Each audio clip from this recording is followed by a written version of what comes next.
More camera magic for the still and movie enthusiasts. An eyeglass frame and a small mirror placed this way will certainly change things around. A non-existent lake makes its appearance right outside anyone's front door. This is the movie illusion, and it works the same way in a still photograph. Oh, how things have changed.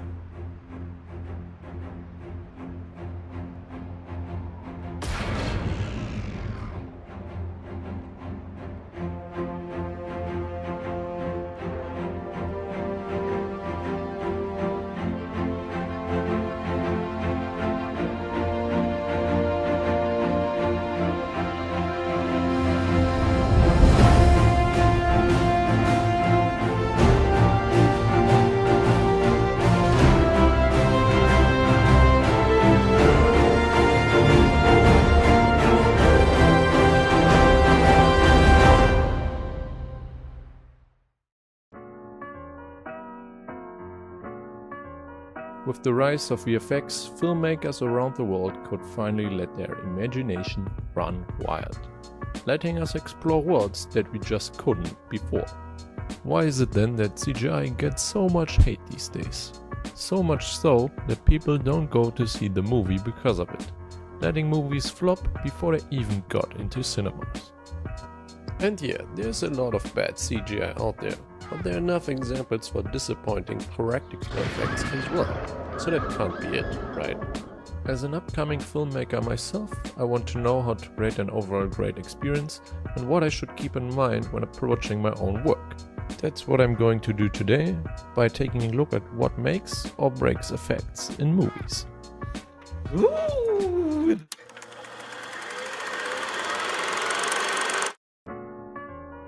Before I go into the more technical parts of effects creation, I want to talk about something that I call the viewing experience. The viewing experience is the feeling you have while and after you have watched a movie. It will form your general opinion about the movie and how you will remember it. So getting that right is quite important. Any aspect of a movie contributes to the overall viewing experience, some more than others of course, but bad lighting can be as detrimental as bad CGI or acting. But before I continue, let's listen to what some of the most accomplished filmmakers out there have to say about movie effects. And visual effects technology has been wonderful for enhancing those things and increasing the vocabulary. But sometimes when you're asked to justify these things like not using green screen, you have to just bring it down to, well, it's so much more fun to do. One of the fatal mistakes that almost every science fiction film makes is that they spend so much time on the settings, creating the environment, that they spend film time on it. And you don't have to spend too much film time to create an environment. What they're doing is showing off the amount of work that they generated. And it slows the pace of the film down. And the story is not the settings, the story is the story, it's the plot. Special effects are just a tool, a means of telling a story. People have a tendency to confuse them as an end to themselves. A special effect without a story is a pretty boring thing. So the audience wants to experience a story. That means everything else in the movie has to serve this purpose. That means that the quality of the viewing experience equals the quality of the story execution, or how good the story is portrayed by the movie. So already in the writing process you can do yourselves a lot of favors by focusing on what's important for the type of story you want to tell and how to present the meaningful story beats. You can be creative here, as you should be, but if you want to make a horror movie, there should be horror in your movie. To give a personal example here, I love the Transformers franchise. 5-3. What? Texas statue? Is that a real law? Yep. Romeo and Juliet, huh? At least the first 3. These films don't make a lot of sense within themselves and more so on the bigger story of the franchise. But if we break the movies down to their story experience, there are a basic hero's journey with fighting robots thrown in. And that's pretty much all that's needed, because the story is more reason to get the robots to fight instead of trying to explain some greater meaning. How good and story needs to be for you to care is highly subjective, and always depends on the type of movies you like. What I'm trying to say here is that a simple story can be good for a movie if you know how to make it still interesting to watch it happen. So think about what the audience might expect from the type of story you're trying to tell and arrange your effects accordingly for the best possible story experience. Don't forget to be creative though, people like to get surprised. Now that we have discussed the overall reason for what should happen on screen, let's go into how to create a great scene with special effects. One important tip you hear all the time from experienced filmmakers is to film as much as you can in camera or for real. Why? Well, there are multiple reasons for it, but in the end it comes down to feeling more engaging for the audience because it's actually happened. Subconsciously, everyone knows what sounds and looks real because we're experiencing it every single day of our lives. That means for us filmmakers, it's important to know what makes something feel real. That's where the interaction within the scene comes into play. I believe the overall quality of an effect is not that important. Of course, photorealistic images are helpful to sell an effect and show a level of standard within the production, but in the end, I believe the interaction between a CG object and its environment is far more important for the audience to feel as if their object is real. Let's take a look at Roger Rabbit here. Here we have literally cartoon characters interacting with real humans. We all know for 100% that is not possible, but because of its excellent interaction between the actors and the world, your brain gives into the illusion. Or look at the dinosaurs in the first Jurassic Park. Even though they were a huge accomplishment at the time compared to modern CGI, they can't hold up.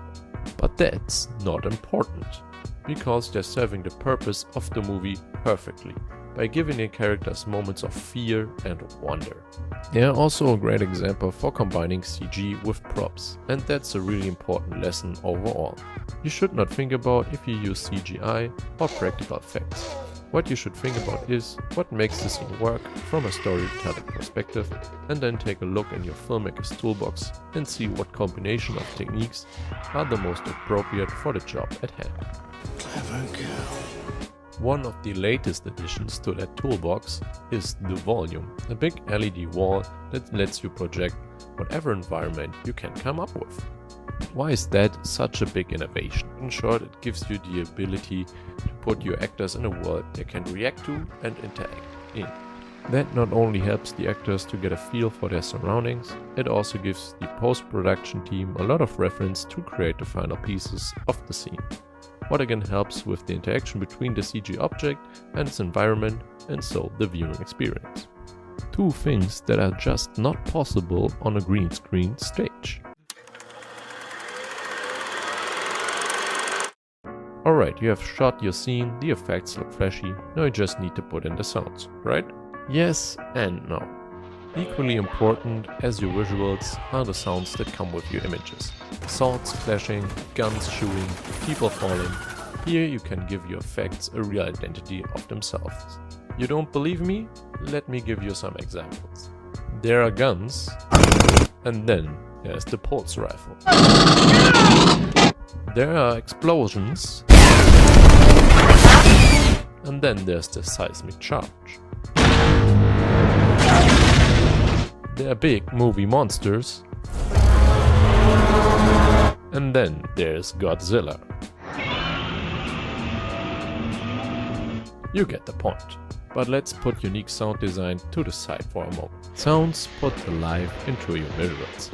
Just try it out for a moment with your favorite scene and watch it without sounds, or put some of your own sounds in there and see how the whole meaning of the scene changes. But I am no sound designer myself. But I have a great clip of Mark Mangini, one of the greatest sound designers out there, that can tell you all about it. There's the materials: wood, glass, metal. There's a million substances that a door can be made out of, and whether they're solid or hollow, do they resonate or not resonate? And the doorknob itself, that's 3 hours of editing just on its own of, is it a brass doorknob? Is it a glass doorknob? Is it a latch and release? Is it a constant spring mechanism? There's so many intricate sounds built into the side of that. And of course, if it's a horror film, How much do you want to highlight all the little intricacies of the mechanics, because that's part of the selective focus idea of sound, is how much do you want to get into the sort of the granularity of the mechanics of the mechanism. And then, of course, there's a whole nother universe of to creak or not to creak. It's sadly a trope that every door in a movie has a creak on it. It shouldn't, but when you get to have made the decision that a door should creak, there's a universe of creaks that you can put in. And do you keep the creak for the entire swing of the door?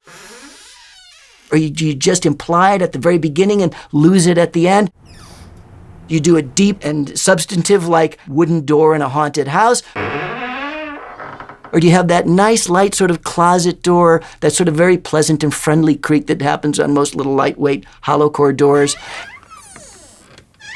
The speed at which they close, it's very difficult to get that matching perfectly in sync when you're post-syncing that sound. Now, there's the whole subtext of what are you opening that door into, and what sounds are released when you open the door. What's behind that door? Is it dark or is it lit? Do you if it's a haunted house, you have some kind of breathy sound? Or does it open you up into a new world that the character didn't expect? What sounds of machinery or nature are behind that door that you want to introduce or diminish when you close the door? If you looked in our library, you would find, if you typed in door, you'd probably get more returns than you would on, I don't know, automobiles or something. We were obsessive about doors.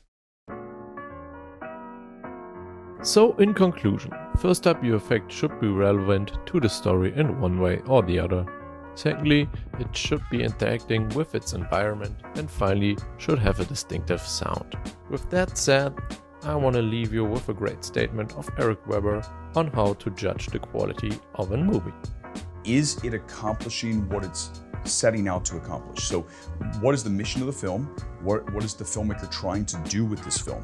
When you watch a film like Hereditary, what Ari Aster is trying to do with that film is much different than what Kaczynski's doing with Top Gun Maverick. But yet, so you're judging them in ultimately what were they trying to do with the story, okay? And did they deliver it in the way that, in the best possible way that they were capable of doing?